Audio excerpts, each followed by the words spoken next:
don't poke your tonsiliths.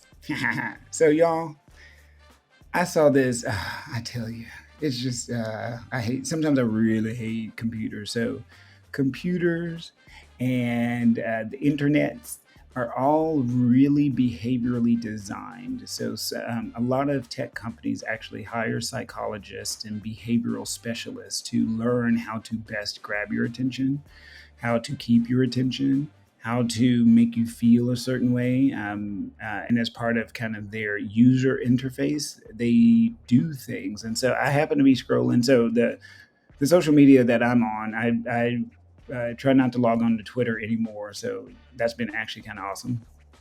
And then I hate Facebook with the heat of a thousand suns. But the problem is, there's a lot of folks in my circle that use it, so I have to jump on there occasionally. But anyway, I think I was looking. I think, and then I'm not really on Instagram because my life is not that interesting, y'all. It really isn't. Um, yeah, I was. I think I was on Facebook and doom scrolling or doing something, and I came across a cartoon where it was showing this little plastic gadget, and it had the picture of an oropharynx, which is the fancy doctor term for the back of your throat, and then this thing would come from the camera and go in the mouth, and then go to your tonsils, which are on the back sides of both of your throat, and then start poking out these white things, and technically they're called tonsiliths. So tonsil is your tonsil, obviously, and then lith is, I think, Latin for stone, like monolith, like one stone or big stone.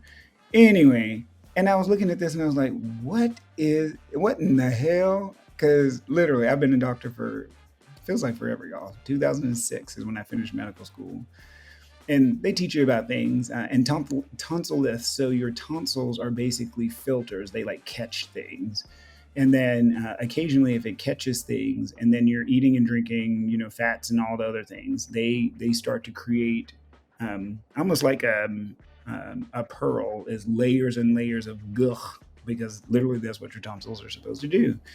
And sometimes it'll kind of harden into these stones, and they're not true stones. They're like squishy balls of ugh. And most times, if you give them, they sometimes stick to your tonsil or not. You just swallow them. You don't even know you swallow them. You just move on with your life. And occasionally, sometimes you can see them on your tonsil. Anyway, make a long story short, the this ad made it look like these damn things happen all the time, and that you need to go after them with something. And I was like, holy shit, this is a terrible idea, y'all. Please don't do that, unless, well, no, just don't do that. If you feel the need to mess with your tonsils, go talk to either your PCP or an ENT, which is an ear, nose, and throat doctor, also known as an otolaryngologist. But please don't poke that. So what a lot of people don't realize, and again, on this little cartoon video, it made it look like fun, and people were commenting, "Ooh, I need to do that," or "Ooh, I just stick my finger back there and flick them off," or whatever. And I'm just like, "Oh my god, y'all are killing me!" Like, just don't do that. So what you don't know that I know, because I'm a doctor and I spent a whole bunch of money on these degrees, is that there's a major thing that runs behind your tonsils that you can't see. It's called your carotid artery. And the chances of you hitting it and doing anything dumb with your fingers is very, very low. The chances of you hitting it and doing something dumb with some kind of object is higher. And just don't do that. Like, just don't. There's no reason to.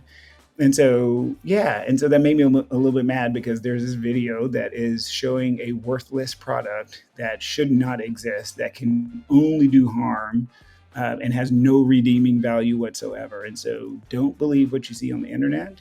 Keep in mind that all of that stuff is curated to get your attention and can cause lots of complications. And that's one of the reasons why we do mental health office hours, is hopefully we can debunk stupid shit that you see out there, because there's a lot of stupid, dangerous shit out there. And if you're not careful, you'll do things that put your life in danger or somebody else's life in danger. So in conclusion, don't mess with your tonsilliths. If you feel that it's an issue, go talk to your PCP or an ENT, and they can walk you through how to manage that stuff.